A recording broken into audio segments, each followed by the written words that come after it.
Timeline, 5000 ans d'histoire, Richard Fremder. Nous sommes en 2014. Albert Fagioli regarde la télévision. Il s'agit d'un reportage sur la mystérieuse île au trésor de William Kidd, un célèbre pirate écossais du XVIIe siècle. Sauf que Albert Fagioli n'est pas qu'un simple téléspectateur, c'est un chasseur de trésors. Et la légende, on peut le dire, je crois, pique son intérêt. Il lui suffit d'un arrêt sur image pour regarder de petites lettres dissimulées au milieu de la forêt, dessinées sur une des cartes de William Kidd. Un T majuscule surplombe une petite croix comme pour marquer l'emplacement d'un trésor. Et les lettres T, A, L, I, N et G sont réparties en groupes de 2 dans les bois. Mises bout à bout, ces lettres forment aujourd'hui le mot Taling, ce qui correspond à une petite île thaïlandaise dont la forme ressemble énormément à celle de l'île sur la carte de Kidd. Voilà, il n'aura pas fallu très longtemps à Fagioli pour résoudre un des plus grands mystères de l'âge d'or de la piraterie. Notre chasseur de trésors vient de trouver l'île où est caché le butin de William Kidd. Mais de quoi s'agit-il exactement ?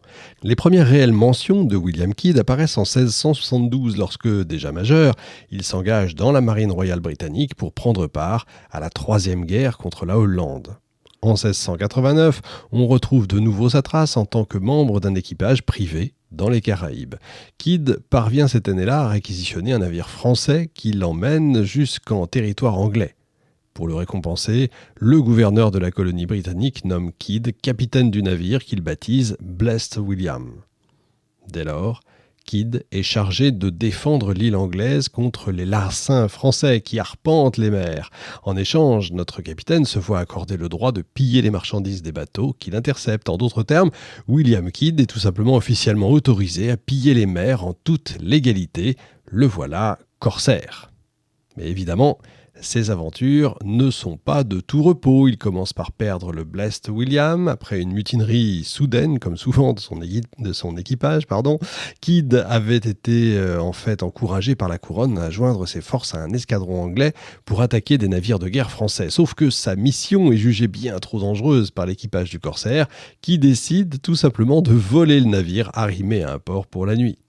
Kidd se voit donc confier un autre bateau, l'Antigua, ainsi qu'un nouvel équipage avec qui il va finir par rejoindre New York en 1690. Alors New York, 30 ans avant, s'appelait encore New Amsterdam, quand les Hollandais dominaient la baie à cette époque-là, mais chassés par les Anglais.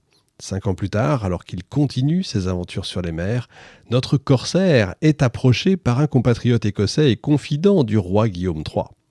Le marché est alléchant.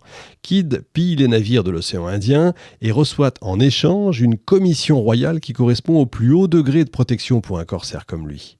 Un tel document est censé le couvrir contre tout problème légal lié à son activité et lui permettre donc d'amasser un large butin grâce au pillage des bateaux qu'il rencontre.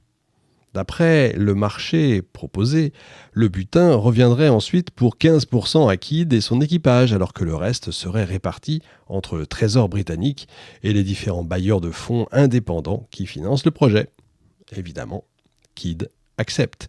Il reçoit donc un nouveau navire, l'Adventure Galley, et embarque dessus le 27 février 1696 avec son équipage. Le problème, c'est qu'en partant d'Angleterre, Kidd oublie de saluer un capitaine de la Royal Navy placé à quai sur la Tamise. Le capitaine prend la mouche et confisque l'essentiel de l'équipage en représailles.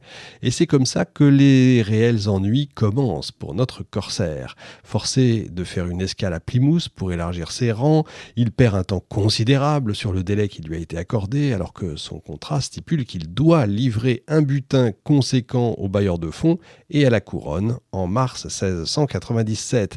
Et du coup, il commence à peine son périple, on est en juillet 96. Surtout que, en attendant, Kidd ne dispose plus d'assez de fonds pour recruter les membres de son équipage dans les règles de l'art. Dans l'impossibilité de leur promettre un salaire régulier, il se voit obligé de leur faire signer ce qu'on appelle l'écume des pirates, c'est-à-dire pas de proie, pas de salaire.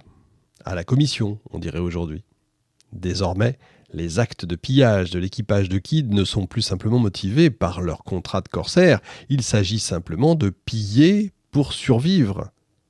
Malheureusement, les choses ne vont pas aller en s'arrangeant. Les bateaux ennemis et pirates se font rares, l'équipage a faim.